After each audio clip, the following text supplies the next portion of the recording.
कहानी बंटू बंदर की जादुई ऐनक।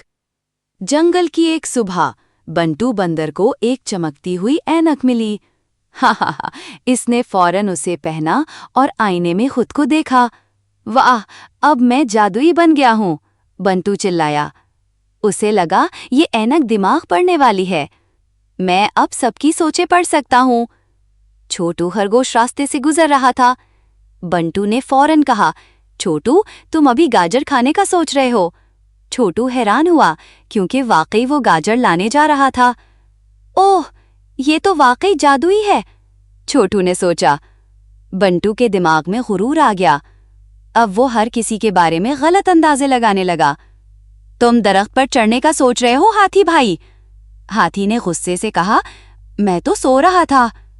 बंदर के अंदाजे गलत होने लगे, मगर वो बाज ना आया। छोटू को शक हुआ, ये ऐनक बस आम सी चीज है। उसने एक तरकीब सोची। अगले दिन छोटू एक बोरी गाजरे लेकर आया। उसने ऊंची आवाज में कहा, काश कोई मेरा काम कर दे। बंटू ने फौरन कहा, मैं जानता हूं तुम क्या सोच रहे हो। तुम चाहते हो कि मैं तुम्हारा काम कर दूं। छोटू ने हैरत से कहा, वाह, तुम तो सब जानते हो। बंटू ने बोरी उठाई और काम शुरू कर दिया। चूहा, कछुआ और लोमड़ी हंसने लगे। चूहा बोला, ये ऐनक नहीं, झांसा है। बंटू को अब एहसास हुआ कि सब मजाक उड़ा रहे थे। अरे, मैं तो बस दिमाग पढ़ने का ड्रामा कर रहा था। छोटू ने हंसते हुए कहा, और तुम हमारी काम भी कर बैठे।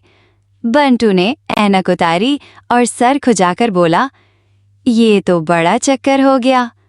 सब जानवर हंस हंस कर लोटपोट हो गए। अखलाकी सबक, हर चमकती चीज जादू नहीं होती,